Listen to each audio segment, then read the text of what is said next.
Setiap desa memiliki cerita kelamnya sendiri. Namun desa Sukamaju menyimpan rahasia yang tak pernah selesai diceritakan. Di balik sunyi sawah yang meluas, ada kisah tentang pocong berdarah. Makhluk yang tak hanya gentayangan, tetapi juga membawa dendam yang mendarah daging. Konon katanya, siapapun yang mencoba membongkar rahasia ini tidak akan pernah kembali. Atau lebih buruk lagi, mereka kembali sebagai sesuatu yang berbeda. Di desa terpencil bernama Sukamaju, waktu seolah berjalan dengan lambat. Desa itu dikelilingi oleh sawah yang luas, hutan yang lebat, dan bukit-bukit yang sunyi. Namun, ketenangan yang menyelimuti desa Sukamaju hanyalah fata morgana. Di setiap sudutnya terselip bisikan tentang sebuah rahasia kelam yang terkubur dalam-dalam. Penduduk desa mempercayai sebuah legenda tua tentang sesosok pocong berdarah yang muncul setiap kali malam purnama. Konon katanya, sosok itu bukan hanya arwah penasaran biasa. Pocong itu dipercaya sebagai manifestasi dari seseorang pria yang pernah mati secara tragis, disiksa hingga tewas, lalu dikubur tanpa pengampunan. Kain kafannya berlumuran darah, mencerminkan dendam yang tak terpadamkan. Jangan pernah melewati pemakaman itu sendiri, apalagi di malam hari. Begitulah peringatan yang diwariskan dari satu generasi ke generasi berikutnya. Pemakaman tua di pinggir desa menjadi pusat dari segala bisikan-bisikan itu. Gundukan tanah yang tidak pernah rata, nisan-nisan yang dipenuhi dengan lumut, dan aroma dupa yang selalu tercium. Bahkan, ketika tidak ada yang berdoa di sana, menjadi tanda bahwa tempat itu menyimpan sesuatu yang tidak wajar. Di suatu malam, ketika bulan purnama menggantung di langit, seorang petani tua bernama Pak Dirman memberanikan diri melintas di pemakaman. Tangannya gemetar, menggenggam lampu minyak. Matanya terus menatap lurus ke depan. Namun langkahnya terhenti tiba-tiba ketika angin dingin menyapu tubuhnya. Di antara kabut yang tebal, ia mendengar suara lirih. Suara itu seperti seorang yang merintih memanggil namanya. Dirman, Dirman. Pak Dirman menoleh ke kanan, lalu ke kiri, tetapi tidak ada apa-apa di sana. Yang ada hanyalah kabut yang semakin tebal, menguburkan pandangannya. Suara itu kembali terdengar, kali ini lebih dekat. Pak Dirman mulai berjalan lebih cepat, tetapi kakinya tersandung akar pohon besar yang mencuat dari tanah. Lampu minyaknya terjatuh dan padam. Seketika, kegelapan total menyelimuti. Saat itulah ia melihatnya. Sosok itu, sebuah tubuh yang terbungkus kain kafan berdiri kaku di tengah kabut, dengan darah segar menetes dari bagian wajah yang bolong. Mata pocong itu kosong, tetapi seolah memandang langsung ke dalam jiwa Pak Dirman. Tanpa bisa bergerak, Pak Dirman hanya bisa berlutut. Tubuhnya gemetar hebat. Tiba-tiba, pocong itu mengeluarkan suara yang terdengar seperti erangan bercampur rintihan. Kembalikan aku, kembalikan kehormatanku. Pak Dirman berteriak sejadi-jadinya, tetapi suaranya seperti tercekik. Ia mencoba melarikan diri, tetapi tubuhnya terasa berat. Dalam sekejap, pocong itu melayang cepat ke arahnya. Kain kafan yang berlumuran darah berkibar di udara. Lalu, semuanya menjadi gelap. Keesokan paginya, tubuh Pak Dirman ditemukan oleh warga desa di tepi sawah, hanya beberapa meter dari pemakaman tua itu. Matanya terbuka lebar, seolah masih memandang sesuatu yang mengerikan. Di sekeliling tubuhnya, kain kafan berserakan dengan bercak darah yang sudah mengering. "Ini peringatan," kata seorang tetua desa dengan nada yang rendah. "Dia telah kembali dan dendamnya belum selesai." Berita tentang kematian Pak Dirman menyebar cepat ke seluruh desa. Orang-orang semakin takut untuk keluar rumah di malam hari, apalagi mendekati pemakaman. Tapi rasa takut itu justru memunculkan rasa penasaran di hati seorang jurnalis muda bernama Rani, yang kebetulan sedang mengunjungi desa Sukamaju untuk menulis cerita tentang tradisi lokal. Tanpa disadari, langkah Rani menuju sebuah rahasia yang akan mengubah hidupnya selamanya. Malam itu terasa lebih mencekam dari biasanya. Angin-angin dingin yang berembus di atas hamparan sawah Sukamaju membawa suara-suara aneh yang membuat siapapun berdinding. Rani yang sedang memeriksa catatan lapangannya di sebuah pondok kecil mendengar keributan dari luar.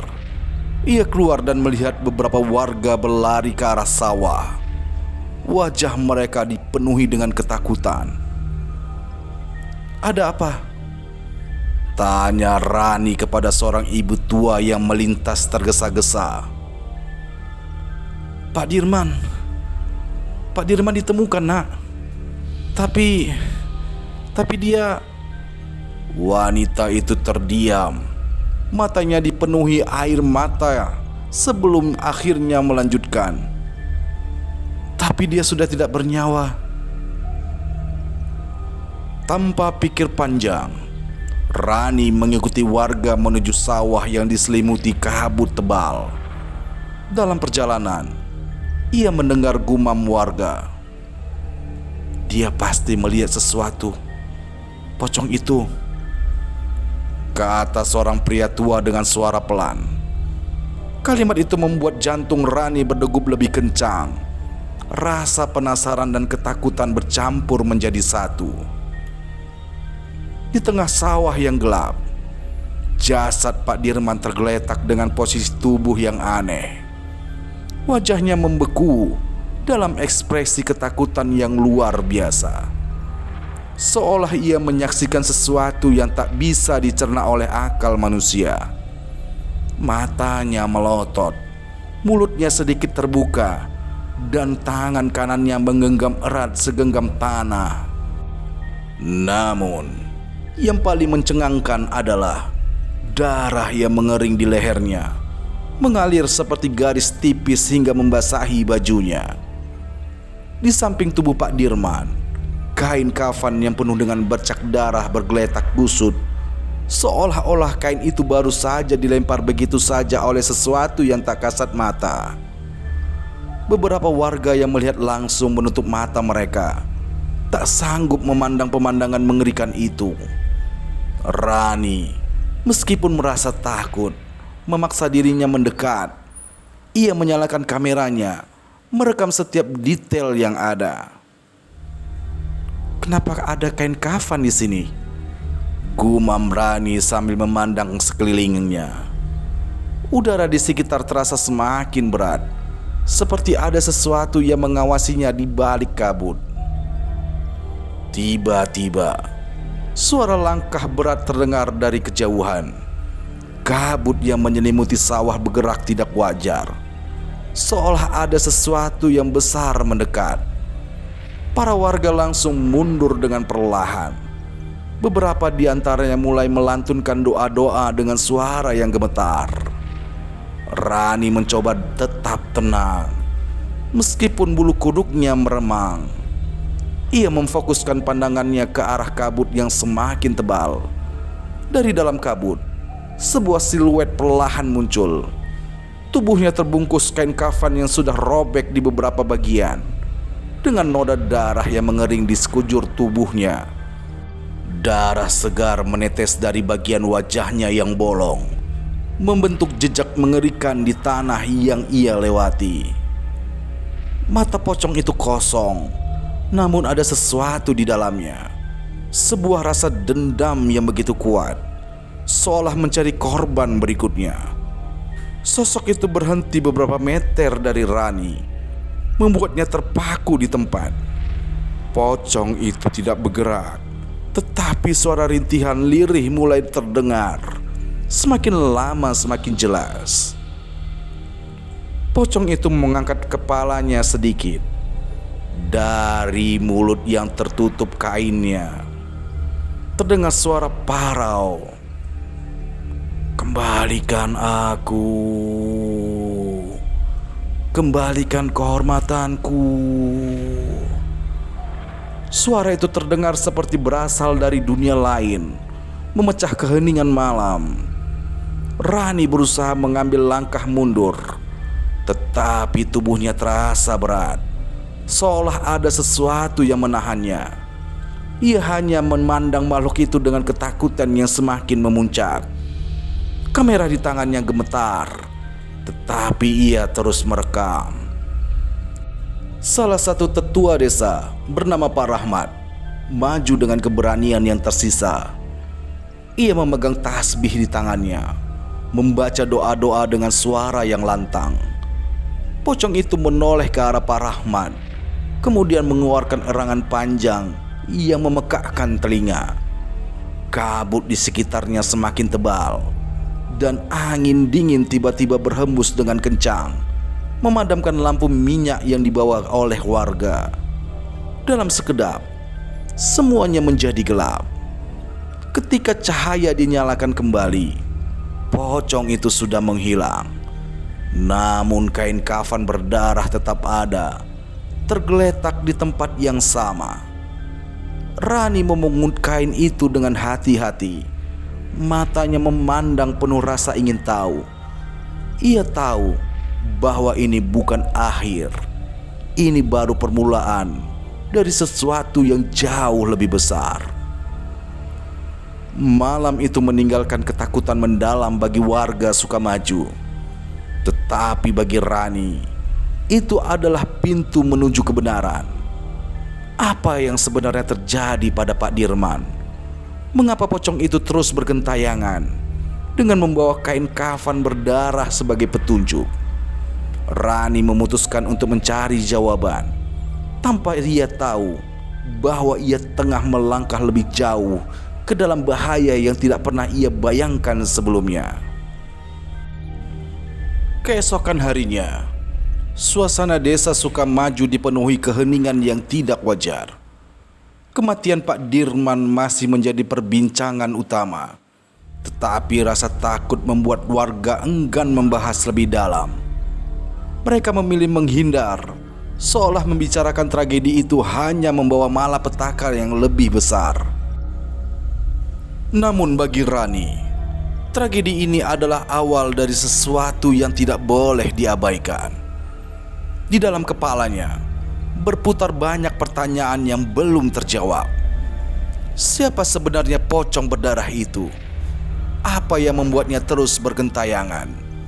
Dan mengapa kematian Pak Dirman terasa seperti sebuah peringatan? Di pondok kecil tempatnya menginap, Rani membuka catatan lapangannya. Di depannya tergeletak kain kafan berdarah yang ia temukan semalam. Bau anyir yang samar masih tercium dari kain itu, membuat perutnya mulai mual. Tetapi ia tidak punya pilihan selain menyimpannya. Rani tahu kain ini adalah petunjuk yang sangat penting. Rani memutuskan untuk menemui Pak Rahmat, tetua desa yang dianggap sebagai penjaga tradisi desa Sukamaju.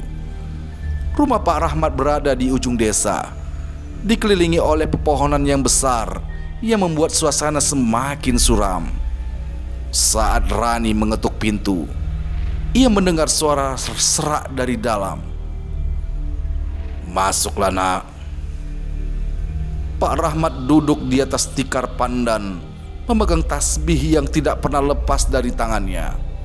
Wajahnya dipenuhi kerutan, tetapi matanya menyeretkan kebijaksanaan dan juga ketakutan. "Kamu datang untuk menanyakan tentang pocong itu, bukan?" Tanya Pak Rahmat tanpa basa-basi. Rani mengangguk, sedikit terkejut. Apa yang sebenarnya terjadi di desa ini, Pak? Mengapa pocong itu muncul? Dan apa kaitannya dengan kain ini? Rani menunjukkan kain kafan berdarah yang ia bawa. Pak Rahmat terdiam sejenak. Pandangannya tertuju pada kain kafan itu. Kain itu milik seorang laki-laki bernama Karim, kata Pak Rahmat dengan pelan. Dia adalah korban dari sebuah tragedi yang tidak pernah diceritakan. Warga desa memilih melupakannya, tetapi arwahnya tidak pernah tenang. Rani mencondongkan tubuhnya, rasa penasaran yang memuncak dalam dirinya. Apa yang terjadi pada Karim, Pak? Pak Rahmat menghela nafas panjang. Dulu, Karim adalah pemuda biasa yang bekerja di sawah. Namun dia difitnah mencuri oleh orang-orang kaya di desa ini. Mereka menyeretnya ke hutan, menyiksanya hingga tewas, lalu menguburnya tanpa penghormatan. Mereka bahkan tidak mengganti kain kafannya yang sudah berlumuran darah. Kini, arwahnya kembali untuk menuntut balas. Pak Rahmat menunjukkan sebuah buku tua yang disimpan di dalam peti kayu. Ini adalah catatan leluhur kami tentang kejadian-kejadian aneh yang pernah terjadi di desa ini, kata Pak Rahmat sambil menyerahkan buku itu kepada Rani. Rani membuka buku itu dengan hati-hati. Halaman-halamannya penuh dengan tulisan tangan yang sudah memudar. Tetapi satu halaman menarik perhatiannya. Di situ tergambar sebuah simbol aneh, mirip dengan pola yang ia lihat di kain kafan Karim. Di bawah simbol itu ada tulisan yang berbunyi, "Darah yang tertumpah tidak akan hilang sampai keadilan ditegakkan." Simbol ini apa artinya, Pak? Tanya Rani. Pak Rahmat menjelaskan bahwa simbol itu adalah tanda kutukan. Ia dipercaya sebagai tanda bahwa seseorang telah mati secara tidak adil dan arwahnya akan terus menghantui sampai kebenaran terungkap. Kain kafan itu adalah kunci, tambah Pak Rahmat. Hanya dengan memecahkan rahasia kain itu, kau bisa menghentikan arwah Karim. Malam itu, Rani memutuskan untuk kembali ke pemakaman tua dengan membawa kain kafan dan buku tua tersebut. Meski takut, rasa penasaran dan dorongan untuk menemukan kebenaran mengalahkan segalanya. Ia membawa kamera dan senter kecil berjalan sendirian di jalan setapak yang penuh dengan kegelapan. Ketika Rani sampai di pemakaman, suasana di sana terasa sangat berbeda. Udara dingin menusuk kulitnya dan suara binatang malam seorang menghilang. Ia berdiri di depan salah satu makam yang ditandai oleh nisan yang hampir runtuh. Di atas pemakaman itu, ia melihat simbol yang sama seperti buku tua. Saat Rani mencoba memotret simbol itu, senter di tangannya tiba-tiba padam. Ia merasakan kehadiran sesuatu di belakangnya. Dengan perlahan, Rani menoleh. Di sana berdiri pocong berdarah. Tubuhnya kaku, tetapi aura dendam terpancar dengan kuat. "Kenapa kau mengganggu aku?" Suara pocong itu terdengar seperti erangan yang memecahkan malam. Rani mencoba berbicara, tetapi suaranya gemetar. "Aku ingin tahu apa yang terjadi padamu, Karim. Aku ingin membantumu," ujar Rani. Pocong itu hanya diam, tetapi darah segar mulai mengalir dari tubuhnya, membasahi tanah di sekitarnya. Tiba-tiba, sebuah suara lain terdengar dari arah hutan. seperti tawa yang sinis yang penuh dengan ejekan. Suara itu membuat Rani sadar bahwa ada lebih banyak rahasia kelam di desa ini. Dan mungkin bukan hanya arwah Karim yang gentayangan. Kembali ke pondoknya, Rani duduk dengan tubuh yang gemetar. Ia tahu bahwa apa yang ia hadapi bukan hanya soal dendam Karim, tetapi juga sesuatu yang jauh lebih gelap. Sebuah konspirasi yang melibatkan manusia dan arwah. Dalam benaknya, satu pertanyaan yang terus terngiang-ngiang. Apakah aku bisa keluar dari desa ini hidup-hidup? Malam itu, desa Sukamaju seolah-olah berubah menjadi dunia lain. Angin-angin berhembus lebih kencang, membawa aroma tanah basah yang aneh. Bulan purnama yang biasanya menerangi malam tampak suram, tertutup awan kelabu yang bergerak lambat seperti bayangan gelap. Desa yang biasanya tenang kini dipenuhi dengan bisikan-bisikan misterius yang berasal dari entah dari mana. Di pondok kecilnya, Rani duduk di samping meja dengan kain kafan berdarah tergeletak di depannya. Buku tua yang ia bawa dari Pak Rahmat terbuka pada halaman dengan simbol kutukan. Ia merasa semakin dekat dengan kebenaran, tetapi juga semakin terhimpit oleh rasa takut. Setiap kali ia mencoba memahami tulisan di buku itu, bayangan pocong Karim yang ia temui di pemakaman kembali terlintas di pikirannya. Pukul 1 dini hari, suasana desa berubah semakin mencekam. Rani mendengar suara-suara aneh dari luar pondoknya, seperti langkah yang berat dan menyeret, disertai erangan pelan. Ia mencoba mengabaikannya, berpikir itu hanyalah hembusan angin yang membawa suara dari jauh. Tetapi ketika suara itu semakin mendekat, jantungnya mulai berdetak lebih kencang. Ia berjalan perlahan ke jendela, membuka tirai tipis sedikit untuk melihat keluar. Di sana, di tengah jalan setapak yang diterangi remang-remang cahaya bulan, terlihat bayangan seseorang. Sosok itu berdiri mematung. Tubuhnya tertutup kain kafan robek yang meneteskan darah.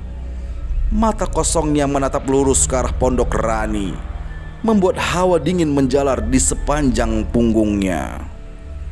Rani menutup mulutnya dengan tahan, menahan nafas agar tidak terdengar. Namun, seolah mendengarkan detak jantungnya, pocong itu mulai bergerak perlahan mendekati pondoknya. Langkah-langkahnya menyeret, tetapi setiap kali Rani mencoba mengalihkan pandangannya, makhluk itu sudah lebih dekat dari sebelumnya. Ketika Rani mencoba melangkah mundur, lampu di pondoknya tiba-tiba padam. Gelap menyelimuti ruangan. Hanya di Gelap menyelimuti ruangan. Hanya diselingi kilauan cahaya bulan yang menembus celah jendela. Dalam keheningan itu, Rani mendengar suara kutukan pelan di pintunya. 1 ketukan, 2 ketukan, dan lalu berhenti. "Siapa di sana?" tanya Rani dengan suara yang gemetar, tetapi tidak ada jawaban. Ketukan itu kembali terdengar. Kali ini lebih keras, membuat pintu bergoyang seolah terbuka. Dalam kegelapan, Rani meraba-raba mencari senter di mejanya, tetapi tangannya malah menyentuh sesuatu yang dingin dan licin. Kain kafan berdarah yang ia simpan dari tadi. Ia hampir berteriak, tetapi menahan dirinya. Ketika Rani akhirnya berhasil menyalakan senternya, cahayanya langsung terarah ke sudut ruangan. Di sana, ia melihat sesuatu yang membuatnya hampir kehilangan akal sehat. Pocong itu tidak lagi berada di luar. Sosoknya kini berdiri di sudut pondok. Tubuhnya diam, tetapi aura mengancam terasa begitu nyata. Pocong itu perlahan mendekat, dan dari mulut yang tertutup kain Suara erangan panjang terdengar. "Kenapa kau memanggilku?" Rani mencoba mundur, tetapi punggungnya menabrak dinding. Ia tidak punya tempat untuk lari. "Aku tidak memanggilmu," teriak Rani dengan suara yang penuh dengan kepanikan. Makhluk itu berhenti, menundukkan kepalanya sedikit. Kain itu adalah milikku. Kau menyentuhnya. Kenapa kau mengambilnya?" Seketika Rani teringat kata-kata Pak Rahmat bahwa kain kafan itu adalah kunci untuk menghentikan kutukan. Tetapi kini Rani merasa kain itu adalah membuat dirinya terhubung langsung dengan arwah Karim. "Aku ingin membantu," kata Rani dengan pelan, mencoba mengendalikan ketakutannya. "Aku ingin mencari tahu siapa yang menyakitimu." Pocong itu menatap Rani dengan mata yang kosong, yang tiba-tiba berubah menjadi merah. "Mereka semua harus membayar." Suara parau yang itu bergema, mengguncang ruangan seolah ada badai kecil yang meletus di dalam pondok. Tiba-tiba, suara dari luar pondok memecah keheningan. Teriakan warga terdengar bersautan, bercampur dengan suara gemuruh langkah-langkah yang panik. Rani bergegas ke jendela, melihat kekacauan di luar. Banyak warga berlari ke sana kemari, sementara beberapa jatuh pingsan di tempat. Beberapa orang menunjuk ke arah sawah sambil berteriak, "Dia datang! Dia ada di sana!" Di tengah sawah, Rani melihat sesuatu yang tidak pernah ia bayangkan. Sosok pocong Karim bukan hanya satu-satunya yang muncul. Ada beberapa pocong lain yang berdiri diam, mengelilingi area pemakaman tua. Tubuh mereka tampak lebih rusak dan berlumuran darah. Tetapi yang paling mengerikan adalah mata mereka. Semua menatap lurus ke arah ke rumah Rani. Dalam kepanikan, Rani mencoba keluar untuk membantu warga. Tetapi suara gemuruh keras menghentikannya. Tanah di sekitar sawah mulai retak, seolah-olah ada sesuatu yang mencoba keluar dari dalamnya. Pocong-pocong itu mulai bergerak, dan suara-suara mereka bergema. "Kami tidak akan berhenti. Kami menuntut keadilan." Rani sadar bahwa ia berada di tengah situasi yang tidak bisa ia hindari. Pocong-pocong ini tidak hanya mengincar warga, tetapi juga membawa pesan yang lebih besar. Sebuah dendam yang sudah lama terkubur dan kini kembali bangkit.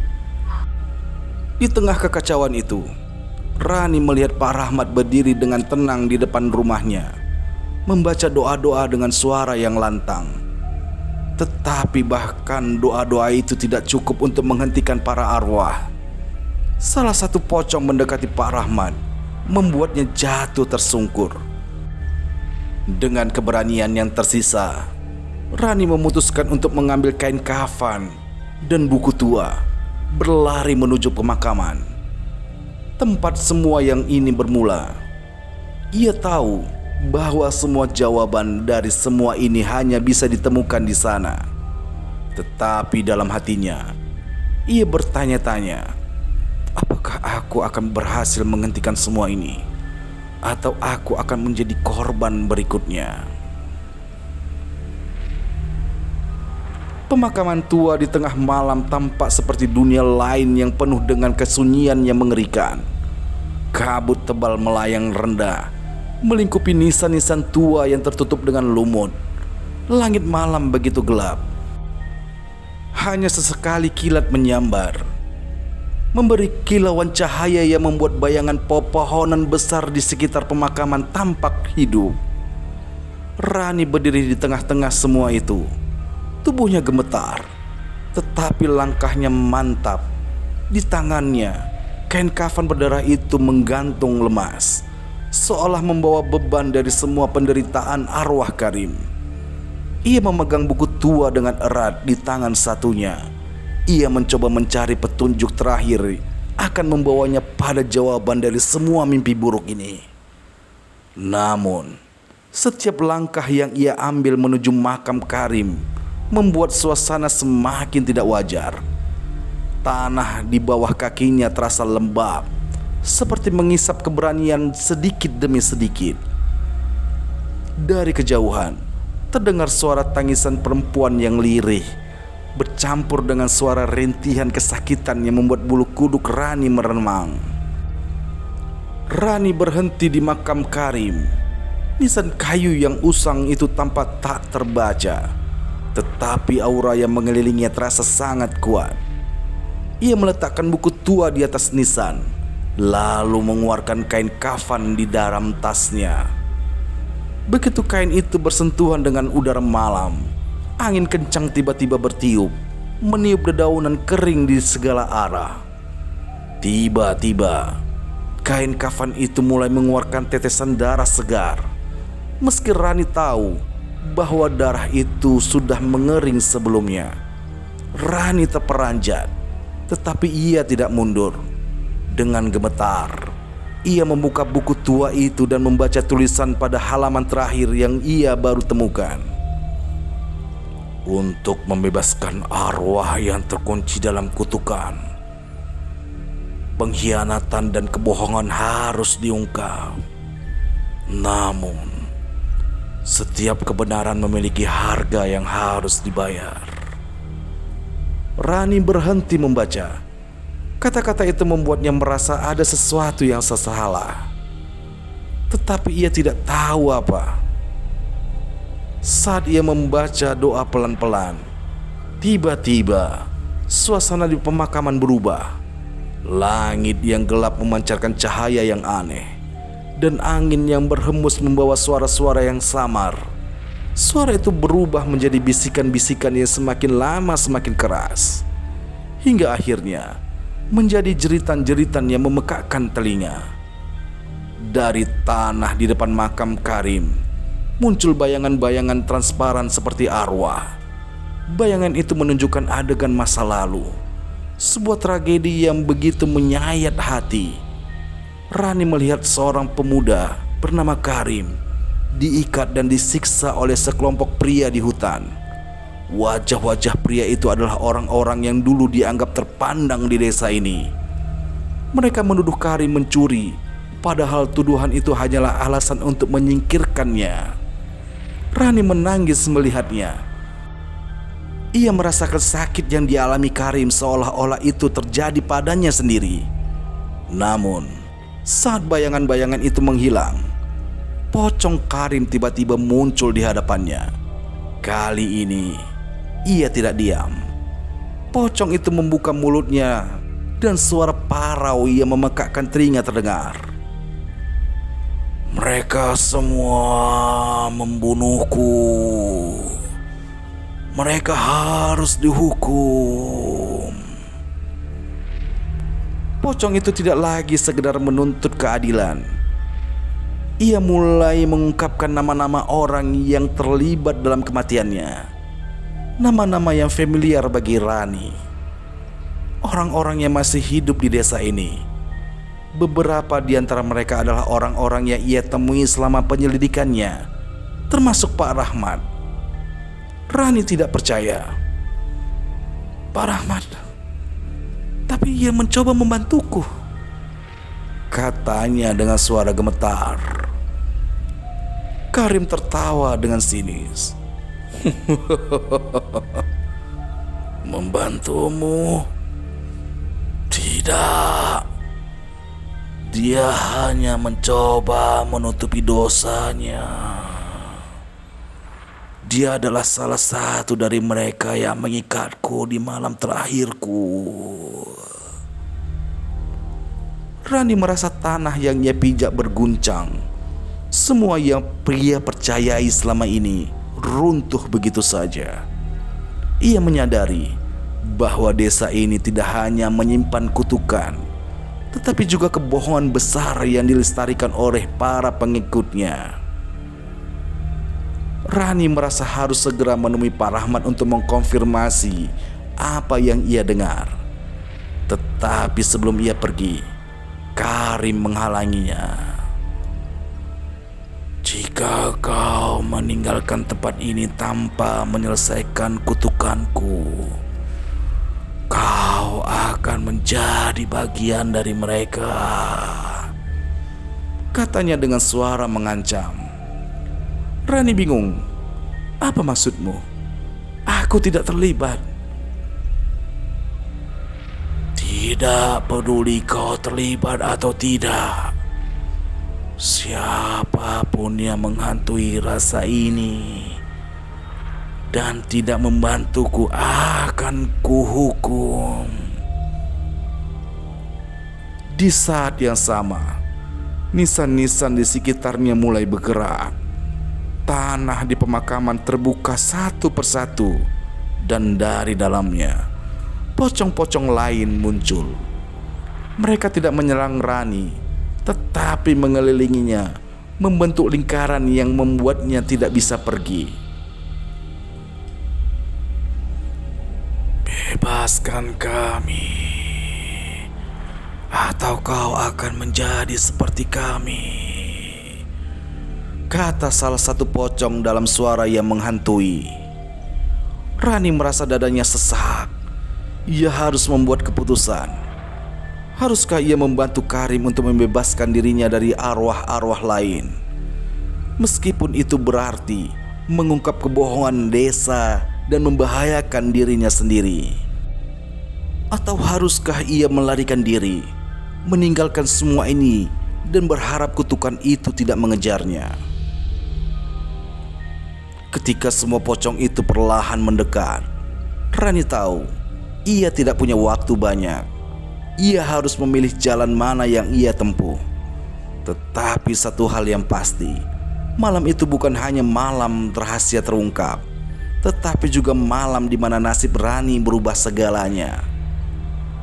Dengan kain kafan di tangannya, Rani berteriak di tengah malam, "Aku akan mengungkap kebenaran ini. Aku akan membebaskan kalian semua."